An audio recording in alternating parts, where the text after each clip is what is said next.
Here we are in Orvieto. This cathedral has some very important relief sculptures on the front, which are not as well known as they deserve to be, perhaps because no one's quite sure who carved them.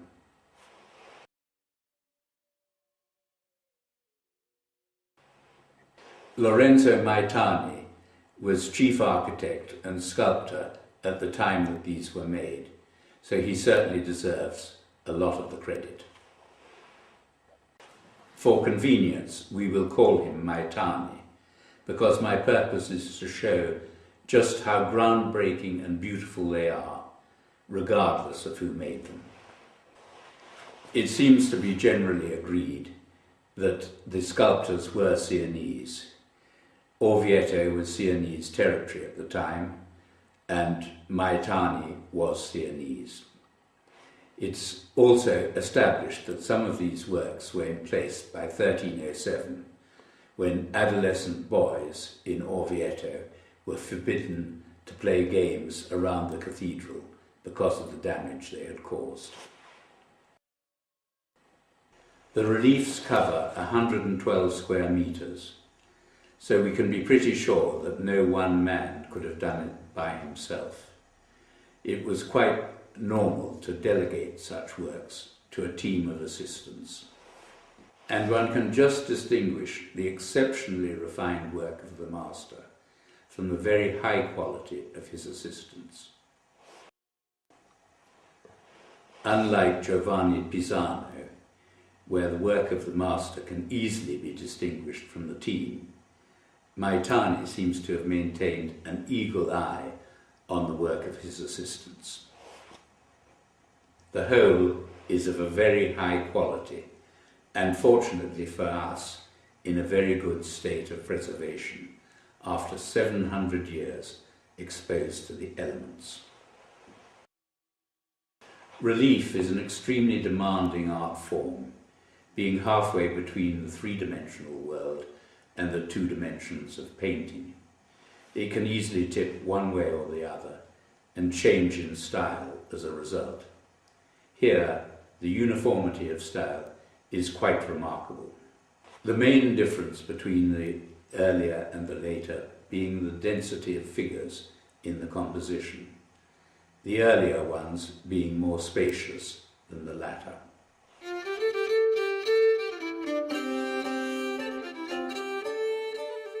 See how the pose of Christ in the Last Judgment. This perspective has been modified so it looks slack at eye level and completely right from ground level.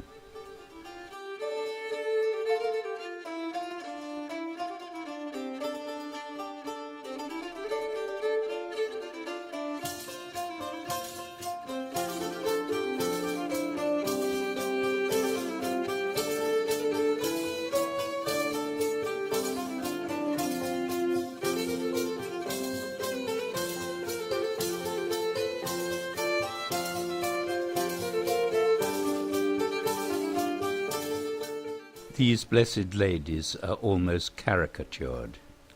It's a very human communication.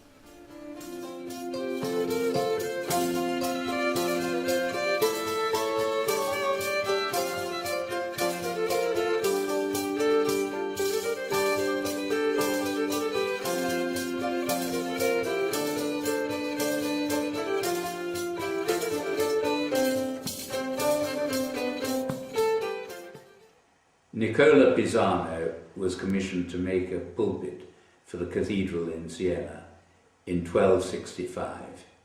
It was to become an important landmark in the history of humanism.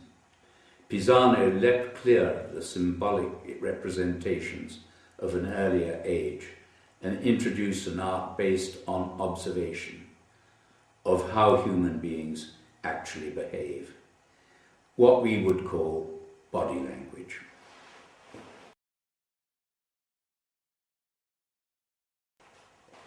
He was also a formidably strong sculptor in the sense of being refined in observation and robust in composition and execution.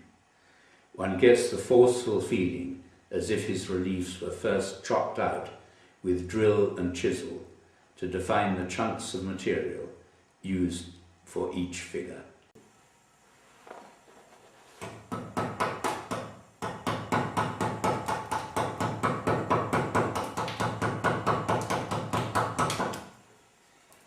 So I'm just working on this block.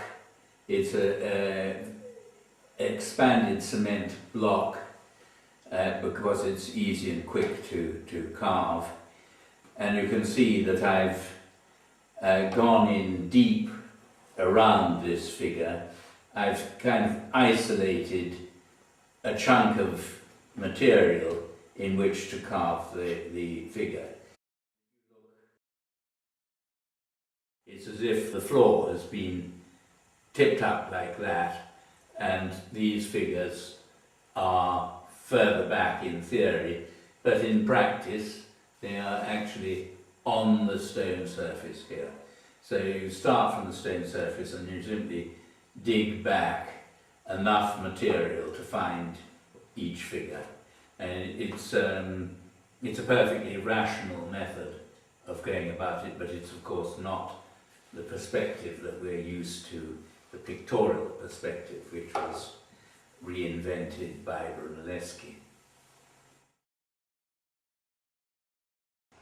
Maitani respects the geometric integrity of his building by leaving large areas of the background of his reliefs uncluttered. It's as if his figures and decorative features are applied to the surface of the building, like icing on a cake. Many Gothic buildings have this same quality. It works very well. This brings me to the point of discussing how Maitani would have transmitted his ideas to his assistants.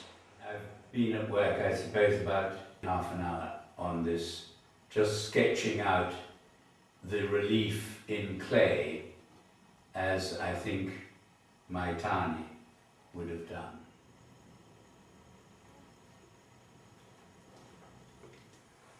Then he might have made a mould of that, and we'll see how that works out.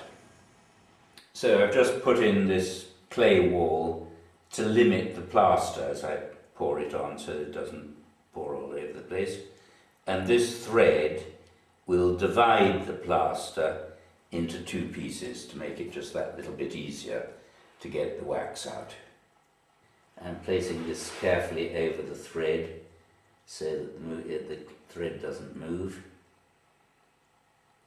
Getting it into all these difficult places.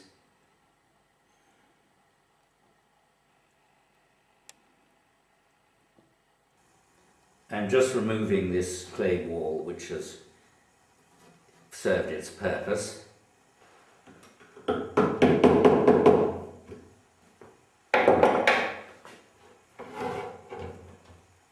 And there we have the relief. I'll take this clay out because it's no longer of use. And we've got the negative made in plaster. Let's just expose some of that. There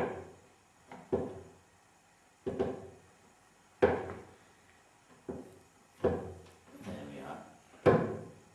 And the second piece has just fallen off like that. That's very good, very convenient. So there we are, that's how one does it. Okay, so I've plastered this negative mould down to this piece of wood to hold it all in register. You can see probably that you can just see the joint between the two pieces of the mould.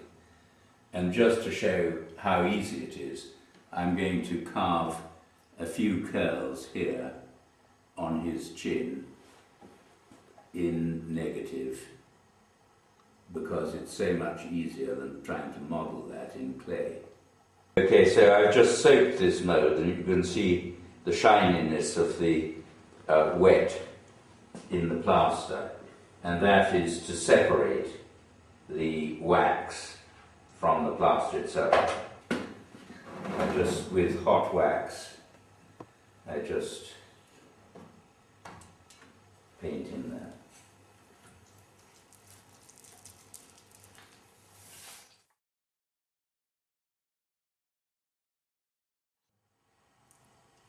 So now the wax has cooled a bit, it'll be easier to build it up more thickly, and so I'll just do that.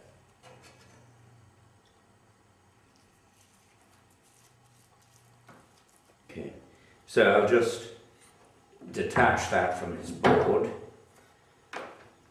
to make it easier to remove. You can see that the wax, as it shrunk, has actually come away from the plaster mould all around here, so I'm hoping it'll be very easy to get the pieces off.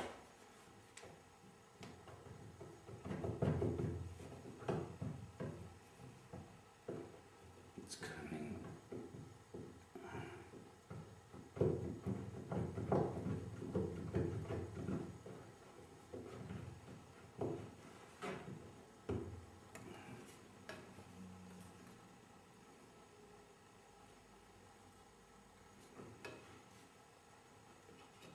Okay, there's piece number one. Very good.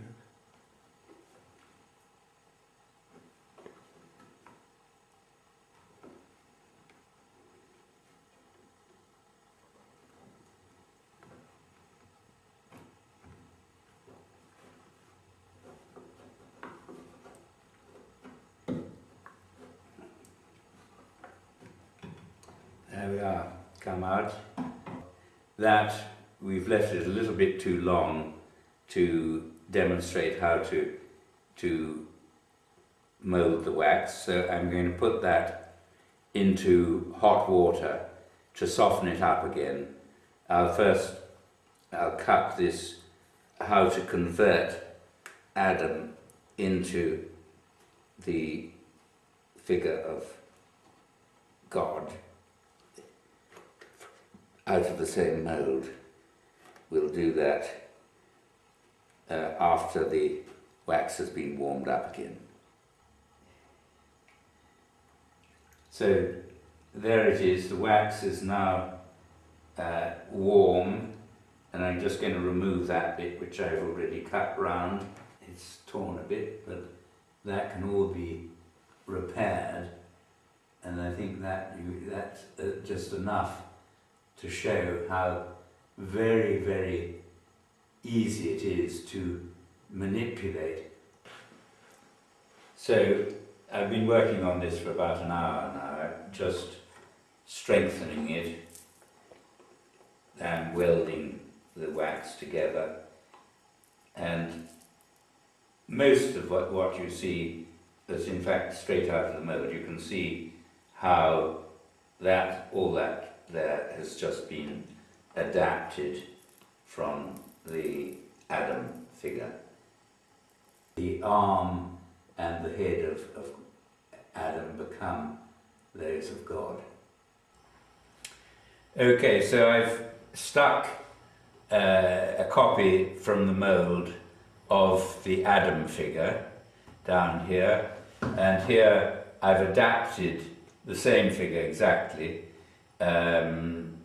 to be God the Father. And what I'll do is just show you the working of the wax. That, whoops, a bit too hot. It's very easy to work, and it's very solid and strong. It's stuck to this wood, of course, and it really, you can be it's a very, very precise medium, very strong. The only thing that you can't do is leave it out in the strong sun, of course. It'll melt, but otherwise it's a very robust. You could almost drop it on the floor and hope that it survived that. One of the big advantages is you can turn it every way. This is a hot tool, obviously, from the fire. And just, I'm collecting the wax on my fingers so that I can use that to stick down on something where I feel that it needs sticking down here.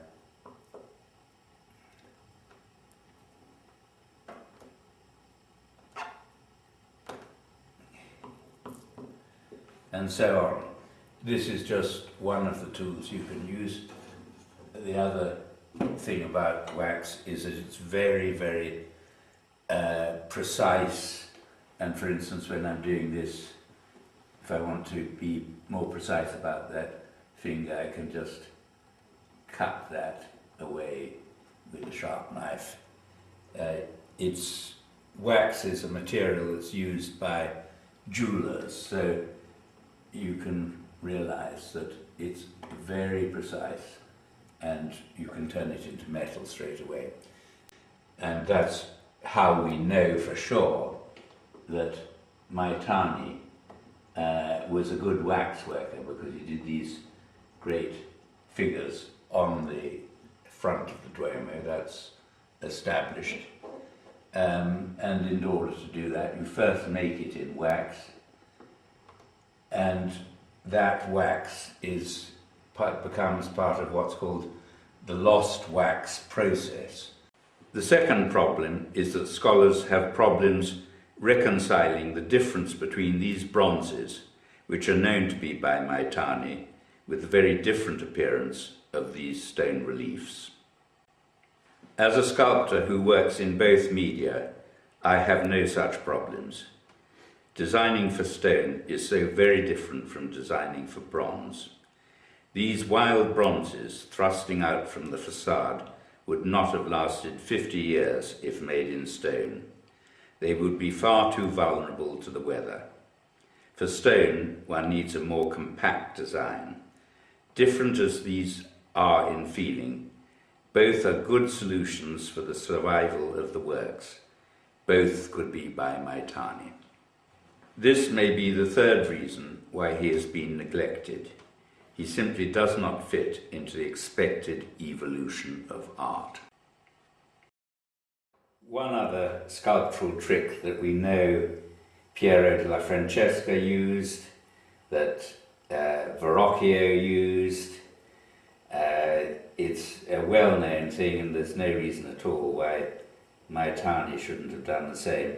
This is a piece of cloth which I've dipped into clay, and so with this I can actually just arrange the folds as for God the Father, and that, roughly speaking, is the way it would be done. There's no reason why one shouldn't dip that wax, that cloth in wax, and do the same, so it becomes all part of the same material. But I'm not quite ready to do that yet, so I'm just doing it in clay, which can be washed off. And that, obviously when that's dry, it'll be fairly stiff. One could take a mould off it. Another point which I just make is that this clay, which was once the mould for the positive for that, I managed to save, and I can use that head, adapt it and so on for the next piece of work. So I hope from these demonstrations I've shown that in fact Maitani could have done everything, the bronzes, and made these models for his stone assistants to work from.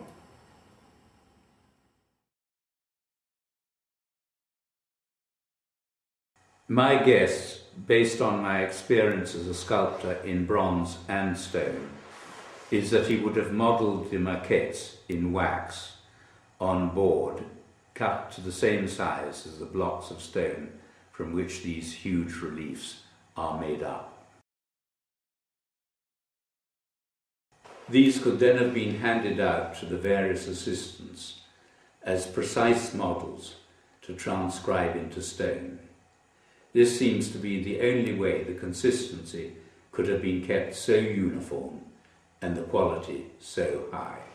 It's not possible that so many assistants could have had this sculptural sensibility at any period. The fact that none of these waxes have survived is easily accounted for by the reuse of the wax after the stone version had been realized. Maitani's work is poised between the robustness of the Pisani and the pictorial qualities of Ghiberti's doors for the baptistry in Florence.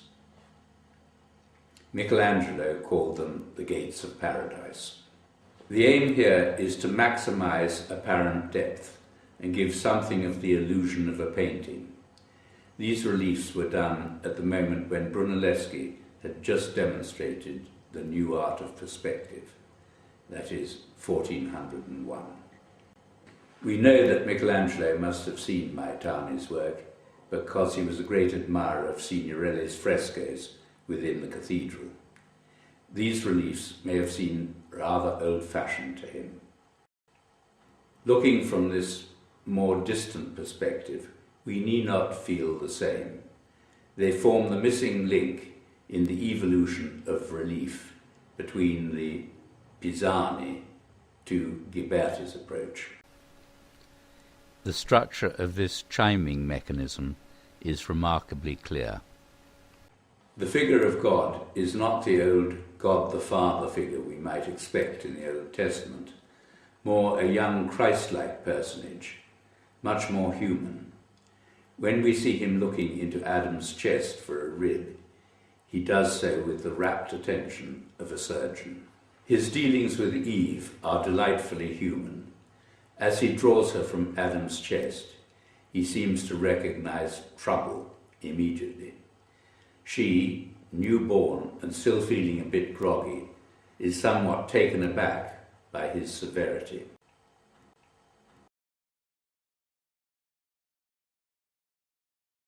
Again, besides the tree of knowledge of good and evil, before she's even put a foot wrong, he seems positively accusatory. Can we really blame her if she's very determined to take Adam with her in her disobedience? Little wonder they can see what's coming to them and hide themselves with such abject determination. If we look at the Pisa pulpit of Niccola's son, Giovanni Pisano, who was yet more famous than his father, we are comparing two works that are from precisely the same time.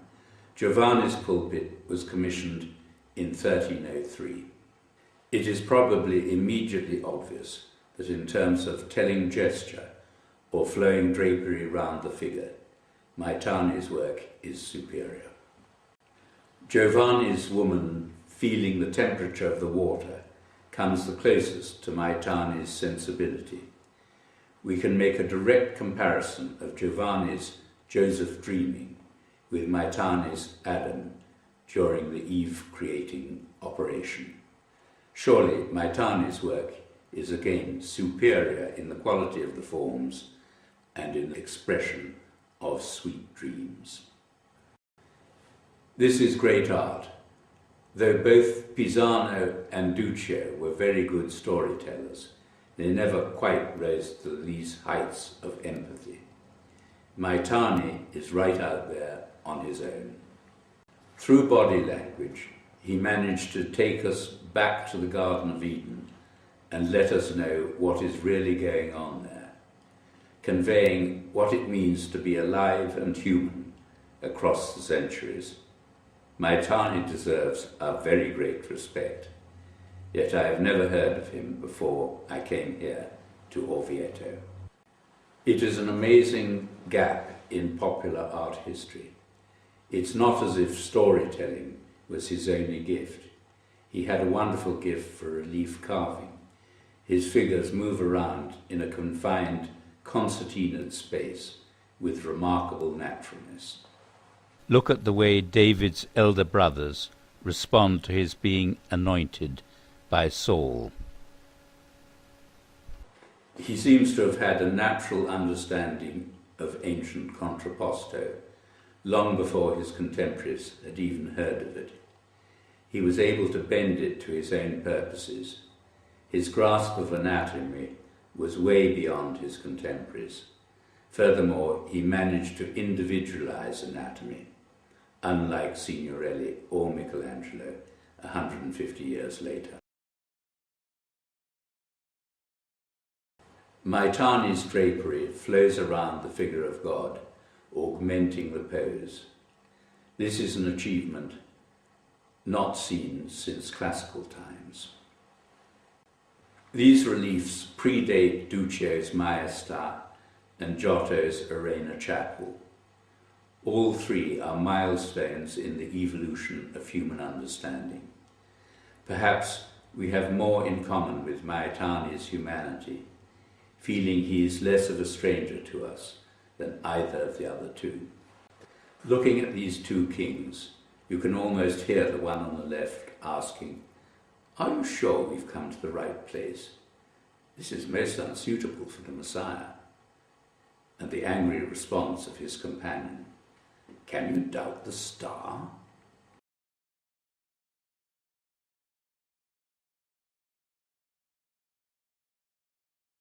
When we compare the movement of the angel's hair with God's hair, we can see the same hand at work. This indicates very strongly that Maitani was also the sculptor-designer of the reliefs. I hope I've persuaded you that you're looking at the work of a very great artist and shown you something about the history of relief sculpture and humanism.